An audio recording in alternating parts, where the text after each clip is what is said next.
नईम हैदर पंजौता साहब, अभी आमिर इलियास राना साहब ब्रेक पे जाने से पहले बता रहे थे ना कि जेल में खान साहब के जो पैगाम रसान थे वो पैगाम रसानी आपके कजन इंतजार पंजौता साहब किया करते थे, तो अब पैगाम रसानी का काम कौन कर रहा है? देखिए, खान साहब का पैगाम जो है वो खान साहब की फैमिली भी जाती है, वकला भी जाते हैं, दीगर लोग भी मिलते हैं, पॉलिटिकल रहनुमा तारीख पे ये जैसे लास्ट हियरिंग थी तो उस पर मिल लेते हैं और उनका पैगाम जो है वो मुख्तलिफ सोर्सेज से आ जाता है। वो कोई इतनी नहीं है, साफियों से भी बात कर लेते हैं, उनके जरिए भी पहुंच जाता है। फिर उसमें से जो है जिस तरीके से वो छानबीन करके जो चीजें जो फिर आगे चलती भी यानी कि उसको मिनिमाइज करके जो फिर आगे पोस्ट किया जाता है। पंजौता साहब, एक सेकंड, फिर ये खबर गलत है जो कि एक बड़े अखबार ने इसको रिपोर्ट किया है कि वो जो सिविल नाफरमानी का जो ट्वीट से खान साहब की पता चला कि उन्होंने 14 दिसंबर को कॉल दी अगर मुतालबात नहीं माने जाते, कि उन्होंने कहा कि किसी को भी नहीं पता था क़यादत में, ट्वीट से पता चला। देखिए, बात यह है कि नहीं, ऐसी बात नहीं है कि किसी को भी पता नहीं था। डेफिनेटली जो है वो बात जब आती है तो वो जिस सोर्सेज से आती है वो तब पार्टी के रहनुमाओं को में लोगों को ही आगे भेजी जाती है और उसके जरिए फिर आगे चलती है।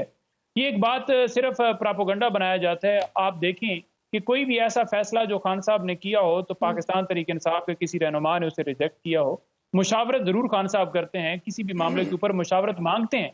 कल हमारा सीसी का इजलास हुआ है जिसके अंदर तमाम चीजें जो है इस हवाले से डिस्कस भी हुई हैं। हाँ। खान साहब को इनपुट भी दी जाती है और खान साहब उसके पंजौता साहब, आपकी पार्टी में ये सिविल को लेके बड़ी तकसीम है। देखिए, कहा जा रहा है कि जो ज्यादातर अक्सरियत है आपकी पार्टी में वो कहते हैं ये कॉल नाकाम हो जाएगी। अली अमीन गंडापुर कहते हैं कि अभी तो इसके बारे में फैसला होना है। तो इससे इंप्रेशन तो यही आता है कि खान साहब क्या बगैर मुशावरत के या बताए बगैर ही अपनी पार्टी को वो कॉल्स दे देते हैं एहतजाज की, सिविल नाफरमानी की?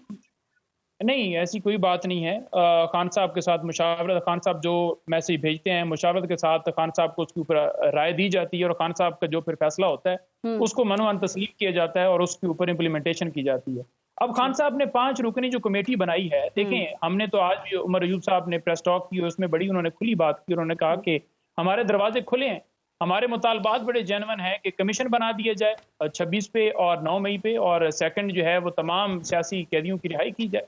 खान साहब और जितने भी हमारे लोग, हमारे वर्कर्स इस वक्त पाबंद सलासल किए गए हैं, वो तमाम के तमाम जो है वो उनको रिहा किए जाए और ये जेन्युइन हमारी डिमांड है। क्योंकि आप देखिए कि तमाम लोग पॉलिटिकली कैद किए गए हैं, अदालतों को कंप्रोमाइज करके उनको अंदर रखना, बेल्स खारिज करना, एक मुकदमे से रिहा होना, दूसरे में इम्प्लीकेट करना। वो डिमांड आपकी सांसद ने ट्वीट में की, लेकिन आपने आमिर इलियास राना साहब को सुना, वो कहते हैं जो मुज़ाकराती कमेटी बनाई है उसके बारे में भी कोई श्योरिटी नहीं है। सर, आप लोग इतनी बड़ी तहरीक चला रहे हैं और हुकूमत और एस्टेब्लिशमेंट समेत सभी के खिलाफ आप हालत जंग में है ना, लेकिन आपकी पार्टी भी तो इतनी इस अहम मोड़ पे इतनी उसमें भी तकसीम नजर आती है कि लगता है कि आप लोग एक दूसरे के खिलाफ भी हालत जंग में। ऐसे आप इमरान खान को जेल से बाहर निकाल लेंगे और वो दोबारा इक्तदार में आ जाएंगे? वैसे हैं क्या आपके हालात? देखिए, पाकिस्तान तहरीक इंसाफ जो है ना, उसकी मकबूलियत, उसकी अवाम में पजीराई, उसको तोड़ने के लिए चाहे बल्ले का निशान लें, चाहे उनको लोगों पर केसेस बनाएं, चाहे मीडिया बैन करें, चाहे एक्स बैन करें, चाहे सोशल मीडिया वालों को दें, फलाना कानून ये किया वो किया, जो मर्जी है कर लें, जितनी मर्जी है मायूसी फैलाने की कोशिश करें, लेकिन वो वोट बैंक, वो जो अवाम की राय है वो बदल नहीं रही, वो खान साहब के साथ खड़ी है। उसके लिए फिर इस तरह के प्रोपेगेंडों को ज्यादा तूल दिए जाते हैं। देखें, सिविल नाफरमानी की तहरीक जो है हम जो बात कर रहे हैं उसके अंदर अगर आप देखें तो ये कोई पाकिस्तान में अगर पहली दफा देखा जाए तो पहली दफा भी नहीं है, इससे पहले भी ये तहरीक हो चुकी है और साहब नहीं दी थी कामयाब। लेकिन सर देखें, बुशरा बीबी, मैं वहां लेके चलती हूँ आपको, उसको जरा क्लियर करें। बुशरा बीबी कहती हैं कि जी मुझे अकेला छोड़ के सब चले गए। अली अमीन गंडापुर कहते हैं कि जी मैं आखिर तक उनके साथ था, और दोनों ही उस वक्त वहां खड़े होकर डी चौक पे कह रहे थे कि हम आखिर तक यहीं डटे रहेंगे। आप कहते हैं वोटर सपोर्टर, आपका कारकुन साथ है।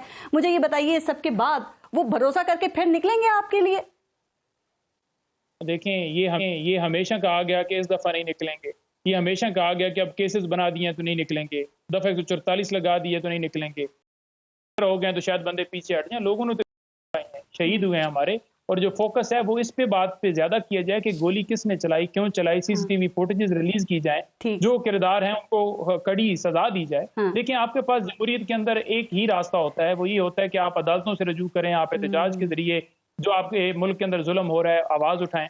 वो सारा प्रोसेस सर आप ठीक कह रहे हैं, बयानिया आप लोगों ने खुद बना दिया है, आपने बड़ा मजबूत बयानिया बना दिया है कि गोली क्यों चलाई। आपने फिर ये भी बयानिया बनाया कि सैकड़ों हलाकतें हुई, लेकिन फिर ऑफिशियली आपने कहा कि 12 हलाकतें हुई। आप कहते हैं हमारे लोग जो मिसिंग है, आप उनके नाम पते भी तो सामने लेकर आए। पंजौता साहब, बयानिया आप लोग बेहतरीन बनाते हैं, लेकिन हकाइक को सामने नहीं लाना होता सर, वो जरूरी नहीं है क्या?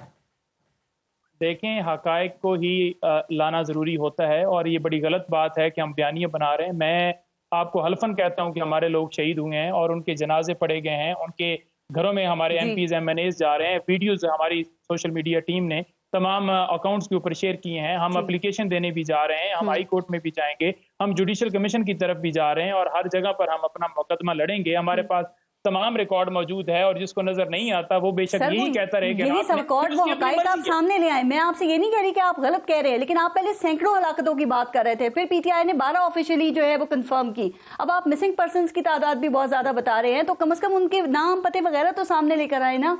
तो हुकूमत के आप दोनों हकाइक जो है वो सामने नहीं लेकर आ रहे। देखिए, मैं आपके सामने ये रख देता हूँ, मेरे पास तमाम डाटा लिखा हुआ है। एबटाबाद से हमारे 2 हैं, हमारे कोहाट से हैं, हमारे मर्दान से हैं, हमारे इस्लामाबाद हरीपुर से है। जो मुख्तलिफ लोग जिनकी फैमिलीज ने हमारे साथ अप्रोच किया, जिन्होंने हमें डाटा लिखवाया। ये कितने लोग हैं जो आप बता रहे हैं? ये कितने लोग हैं? ये क्या तादाद है जो आप बता रहे हैं? देखें, जो मैं तादाद बता रहा हूँ, जो हमें कंफर्म हुए हैं, जो शहीद हुए हैं, उनकी तादाद 12 है। मिसिंग जो है, मिसिंग भी डेफिनेटली अगर वो रिकवर नहीं होते तो फिर उनको भी शहीद ही समझा जाएगा, क्योंकि मिसिंग के लिए हम फिर दरखास्त भी देंगे। उनकी फैमिलीज हमारे साथ अप्रोच कर रही हैं, हम कोर्ट में जाएंगे। दूसरी जो तादाद है जो अरेस्टेड की है वो तो बहुत ज्यादा है, 2000 के करीब। एक जगह पे हुए, 1000 एक जगह पे हुए। पंजौता साहब, ये जो इल्जाम पीटीआई पे लगता है, ये किस हद तक दुरुस्त है कि आप इसको एक टूल के तौर पे इस्तेमाल करते हैं, चूंकि रियासत तो इसके लिए रियासत को इसको अपने लिए एक बड़ा खतरा समझ रही है अब? देखिए, राणा साहब ने फरमाया था कि कोई वीडियो लेकर आए, तो मैं ये सारी वीडियो जो है सामने घुमा भी रहा हूँ। अगर मुझे कहेंगे तो मैं एक चला भी दूंगा सेगमेंट में, क्योंकि आपने टाइम जो है वो आखिर पे आ गया सेगमेंट का, तो वो थोड़ा होगा। अदरवाइज ये वीडियो सारी मेरे पास पड़ी हुई है, और अगर मैं ये कहेंगे तो इनको इनबॉक्स भी कर दूंगा। ठीक है जी। पहली प्रेस कॉन्फ्रेंस करें ना जी, हमें और आपको यहाँ क्यों दिखा रहे हैं? सारी दुनिया देख लेगी। पब्लिक करें इसको। राणा साहब प्रेस कॉन्फ्रेंस हुई है, वहां पर कैमरे लगाकर वो सारी प्रेस कॉन्फ्रेंस टीवी पे दिखाई गई है, सारी स्क्रीन के ऊपर दिखाई गई है। ठीक है, हम तो बात कर रहे हैं, हम तो आवाज उठा रहे हैं, और आप कुरम की बात कर रहे हैं, तो कहीं पर क्या पाकिस्तान तरीके इंसाफ चाहती है कि धमाके हों? हम तो कोशिश करते हैं, हम तो जा रहे हैं, हम तो जिरगों में जा रहे हैं, बार बार जा रहे हैं। वो कहते हैं सीएम तवज्जो दें अपने सूबे पे। ऊपर भी सियासत करते हैं कि क्या केपी की हुकूमत है तो वो करती है। पूरे पाकिस्तान में धमाके जो हो रहे हैं वो पाकिस्तान तरीके इंसाफ करवाती है। फेक न्यूज की जिम्मेदारी जो इल्जाम लगता है वो तो गलत है आपके ऊपर। जल्दी से सर, मैं शो क्लोज करूं।